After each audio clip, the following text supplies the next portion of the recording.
I'm Inspector Chris Hatton. I'm the commanding officer of the precinct. Deputy Inspector Bill Reed is the executive officer. First off, a few introductions, a few new faces here you might not have seen. This is Captain Brendan Forte. He came here about a month ago. Brendan was a cop in this precinct back, when he came on the job 20 years ago. Worked in the Huntington Station area, so we're happy to have him. Lieutenant Dan Olson just arrived here from the 4th precinct. Another guy who worked in Huntington Station many years ago, and he's worked his way back to the 2nd precinct. He's the lieutenant here now. We have Officer Jamie Went, who just joined our COPE team as of this week. Thanks, guys. Just wanted to you see them around.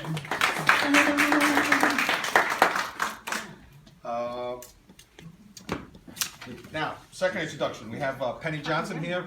Is from 7-Eleven. She's in the back row there. She's with Maureen, responsible for the goodies this week. She runs the Green Lawn 7-Eleven and a couple in Nassau County too. Yes. So thank you for everything. Everybody here thanks you. Thank you.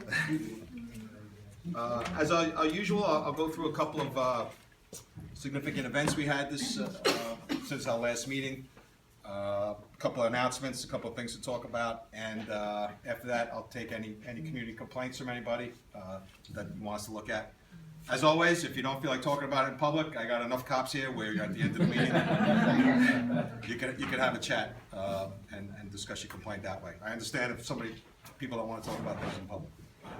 So we'll start actually on the night of our last meeting, which was February 10th. While we were at the meeting at the library, one of our officers was making a rescue at a house fire up in that was up in Eaton's Neck. Might have read about it in the paper. Him and a civilian. It was on February 10th on Old Winkle Point Road in Eaton's Neck.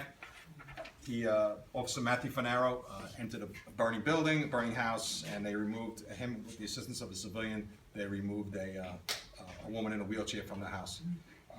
He will be getting recognized by Legislator Spencer's office, I believe, March 22nd. I'm getting a certificate from them. When I say he was a 2nd precinct officer, I do know Matt. He actually works at Marine Bureau, and what we do every winter is our Marine Bureau officers get redeployed to the precincts to save a little overtime in the precincts.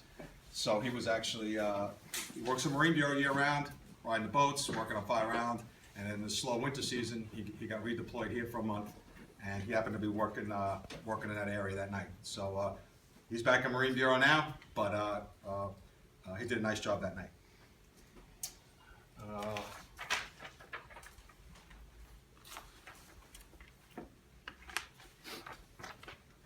Okay, on March 3rd, recently, 3:25 in the afternoon, on Arbor Lane in Dix Hills, we had one of our officers responded to a 911 call from somebody who lives in the neighborhood reporting a suspicious vehicle.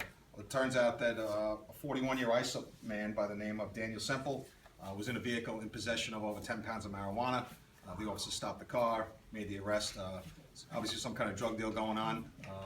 Unfortunately, he wouldn't tell us anything about that. So anyway, he was arrested and is probably still in jail at this point. North Lane and Green Lawn on March 4th, around 5:30 in the afternoon. We had one of our officers responding to a fight in the area. He ends up pulling a car over, leaving the scene of the fight, smells marijuana car, and ends up recovering a loaded firearm from a 25-year-old man from Centerport, in addition to drugs in the vehicle. Yeah, so another nice arrest. So it just tells you there's a lot going on around here. Some of the stuff doesn't make the papers, but officers are doing good police work.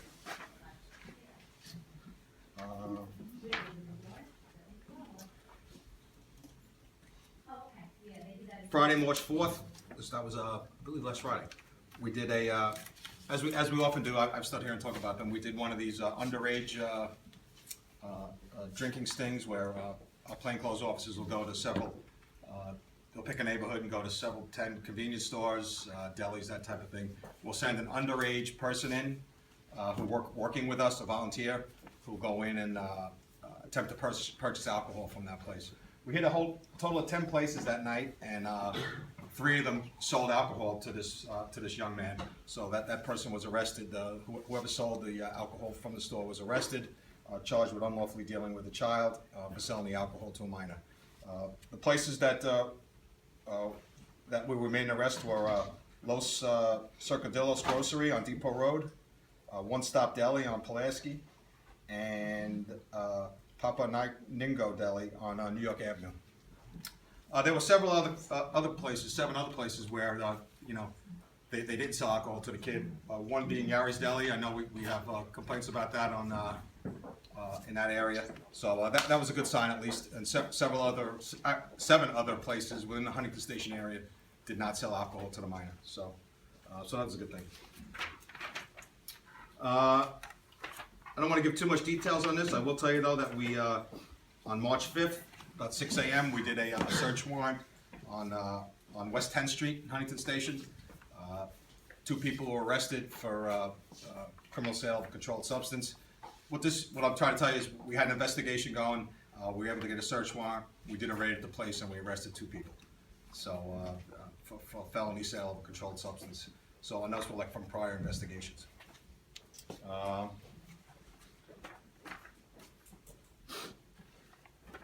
Okay, most recently, I'm sure most people know we had the shooting at Melissa's Bar on New York Avenue. Obviously, an active investigation. What I can tell you is that I don't really believe anything happened inside the place to make this happen. We have very clear video of these. There were 6 men leaving the bar, getting into one vehicle. It's either 5 or 6. Mike, do you know? 5 or 6? I believe it was somewhere in it. But anyway, they're under no duress when they're leaving the place. They're not like running out of the place like something just happened. They're just calmly getting into their car, and the next thing you see in the video is them all getting out of the car because a shot came from behind a fence. So, from what we know now, it doesn't appear gang related, and it's just an active investigation by our detectives right now, trying to run down what happened here. But at first glance, it doesn't appear that anything happened inside the place that resulted in the shooting. Yesterday, this made News 12 last night and this morning. We had an incident up in Cold Spring Harbor where a Hispanic man, up on Thicket Drive in Cold Spring, a 17-year-old girl walking to high school.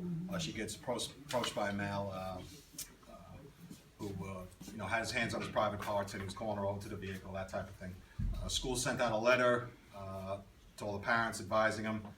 I know we were up there, we had unmarked cars up there today, looking for this guy. No luck today, but we will continue this investigation too. It goes out, we obtain video from anywhere we can canvass the area. So believe me, when this stuff happens, it's an active investigation when we have anything going on at the schools. All right.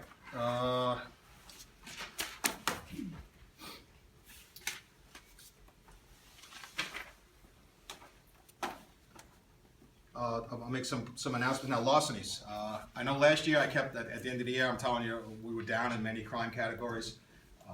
We've had a little bit of a spike in larcenies, and just to explain to you, larcenies means somebody goes into your car, takes your property, they go into your shed, they take your property, even stolen stuff from the store. But I know I'm preaching to the choir here, but when I tell you how many people's cars are left unlocked overnight and properties removed from the cars, I need to get the word out to people who don't attend my meetings and people who don't listen to Nixle. So it's actually, we had, Rob will tell you, we had an incident in Green Lawn early December. I think they hit about 8 cars in Green Lawn. Every one of them was unlocked. I think in the end of January, we had one in East Northport, hit about 5 or 6 cars in a certain neighborhood. It's actually kind of a compliment to us that people will go around and leave their cars unlocked. But if you consistently do that, it's going to catch up to you. So, they're not breaking into cars in the middle of the night, as anybody's been here, because then their little crime spree is going to be over when they start making noise. So they're just walking up and down streets, pulling on car doors, and they're finding enough vehicles that are unlocked to steal significant property from 6, 7, 8, 10 cars in one night. So they also hit gyms. If any of you go to the gym in the morning, people, they don't want to bring their pocketbook into the locker room, so they leave it in their car and they leave the car unlocked. Well, the bad guys know that. So, you know, in the middle of the afternoon, they'll stroll around. And it sounds like common sense, folks, it really is. But, you know, you're all here, you're the people that come to my meetings, so you know the stuff. Let's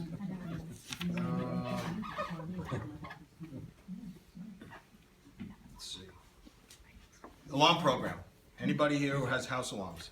And or if you have a business with a business alarm. Beginning April 1st, you're going to be required to register your alarm with the Suffolk County Police Department. Go onto the police department's website. It'll direct you what to do. It's going to cost you, like anything else. You get 2 freebies, I believe, 2 free false alarms. You know, I'll just go over the notes here for you.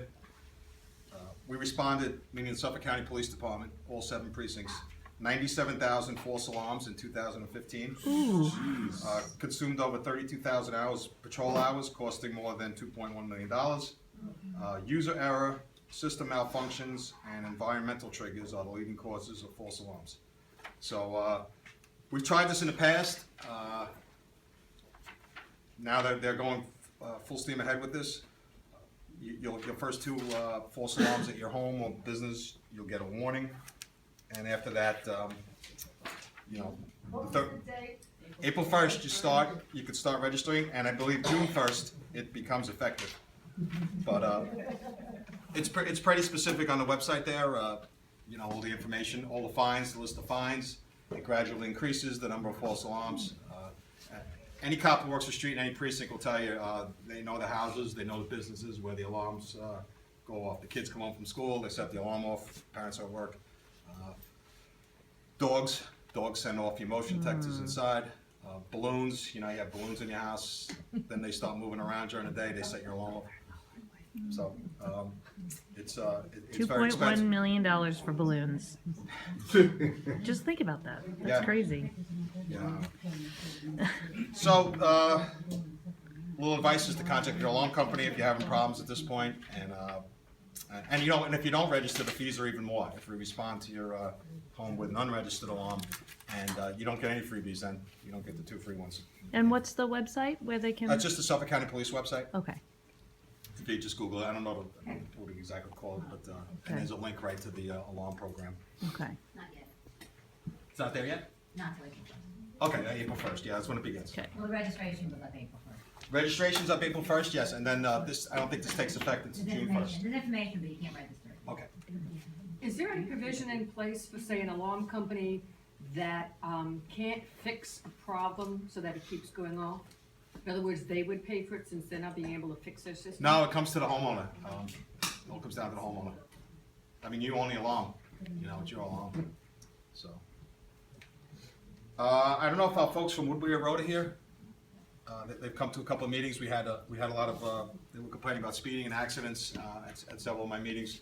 Well, I guess they're not here, but I just wanted to let know, and I think Legislator Spencer's office also had forwarded me information on that. We've done a lot of enforcement up there. I've had a highway patrol up there, and our own officers here doing a lot of radar enforcement up there, writing a lot of tickets.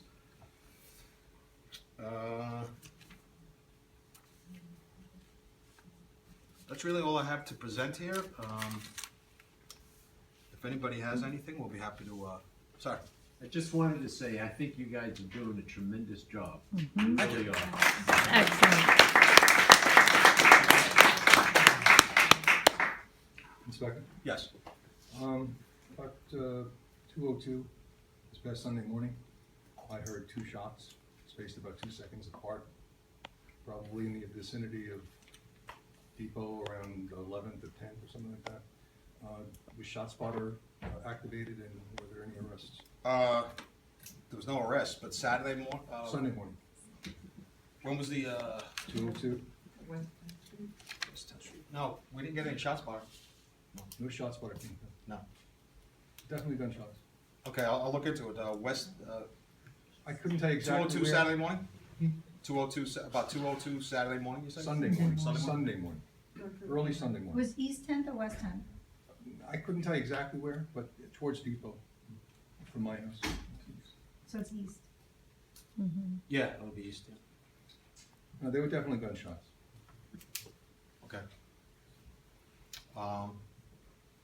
Ma'am? Yeah, there's several of us from Birchwood Drive,